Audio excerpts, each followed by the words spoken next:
Salvo is a free-to-play mech first-person shooter game on Steam that launched April 7th of 2021. Salvo, the game, made by developer team Salvo and published by Salvo, really kinda confuses me. I initially encountered this one sifting through the Mechs tag on the Steam store and found it is one of the highest rated free mech games.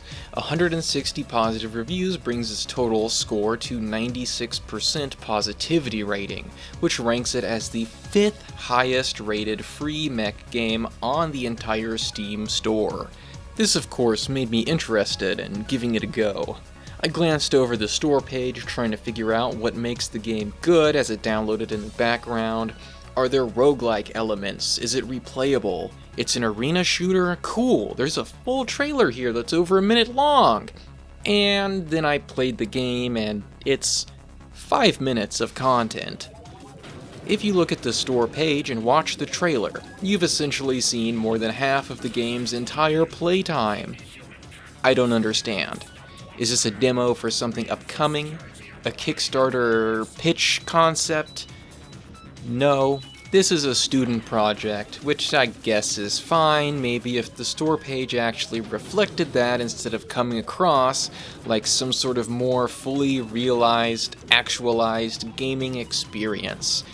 And only after digging up old social media posts can I even find out that this is a fully completed student project and not some sort of failed game concept demo Kickstarter pitch thing. So, who made it?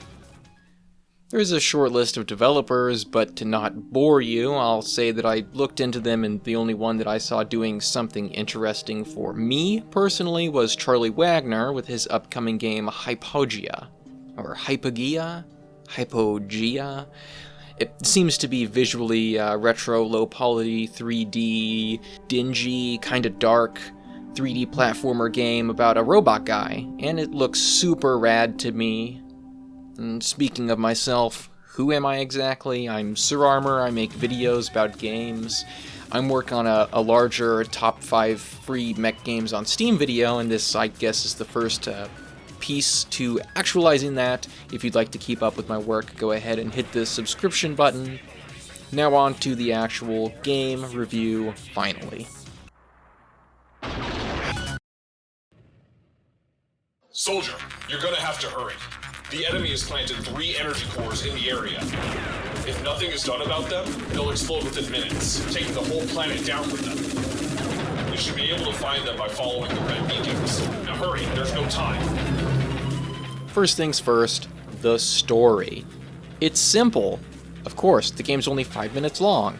You're a mech pilot and a bad guy put 3 energy core bombs around the area and you're told to defuse them. If you pay attention to the dialogue, you'll hear that you're on the moon Triton of the planet Neptune.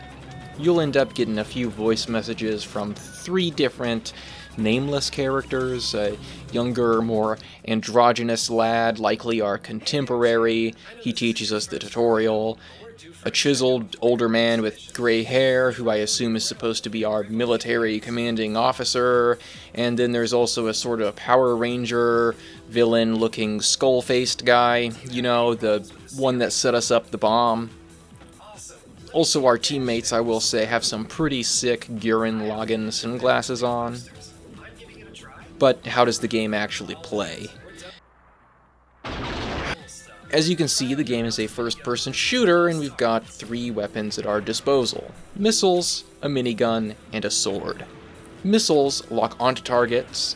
The minigun can either single fire or rapid fire, depending on how long you hold down the clicker button on your mouse, and the sword will actually heal you when it hits enemies. There's also a sprint, a jetpack, and a dodge.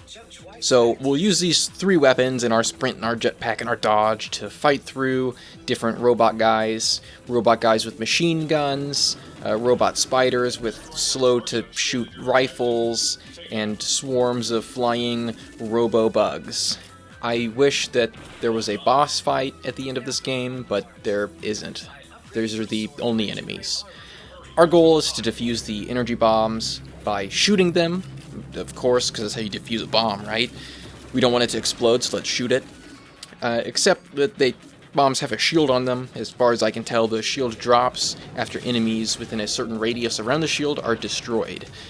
Also, each of the cores has a timer, so if you don't destroy one quick enough, it's kablooey to the whole of Neptune's moon and a game over for you.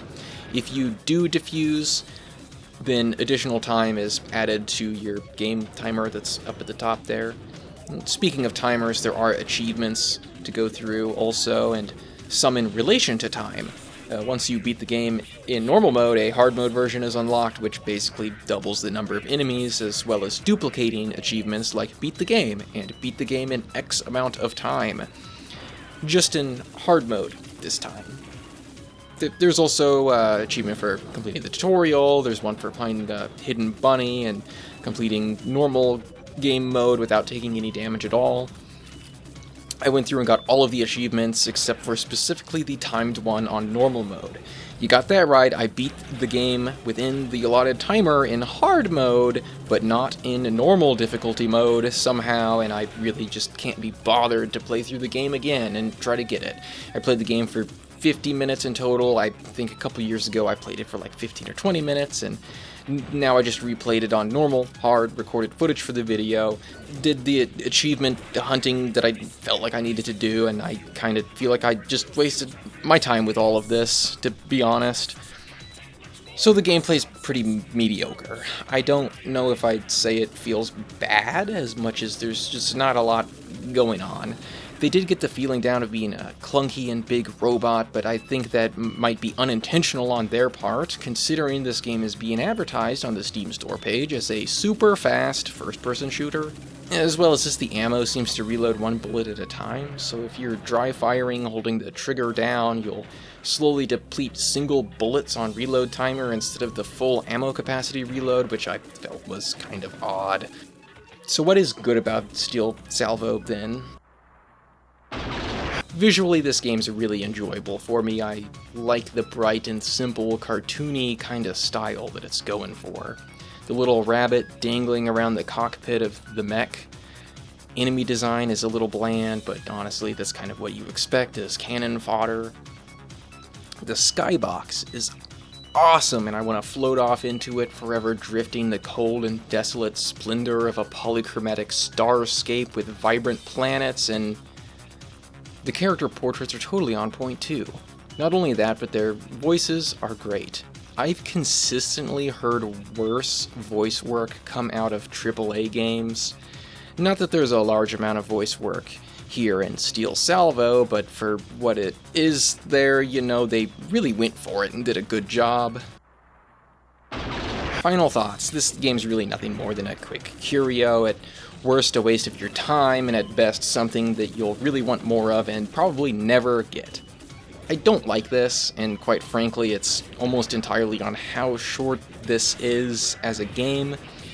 Presentation is actually pretty good in-game, but the entire game only lasts, 5 minutes. It is not replayable with roguelike elements or different weapon builds or anything like that, which I suppose if that sort of thing was added or built in from the beginning, that could potentially turn this into a paid game. I think people would happily pay for that. If people are happy playing this 5-minute version of it, yeah, a roguelike version would be great.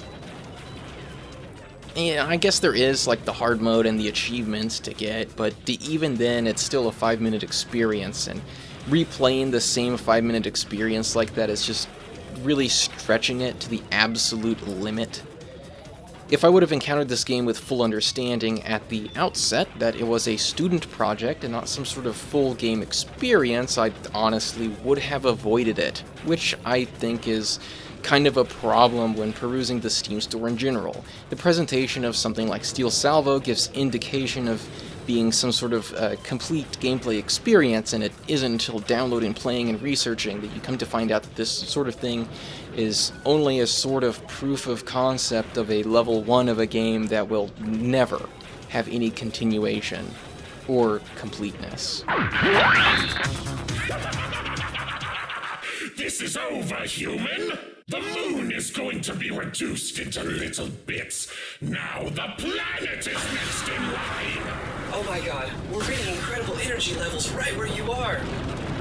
This goddamn rock is gonna explode. Soldier,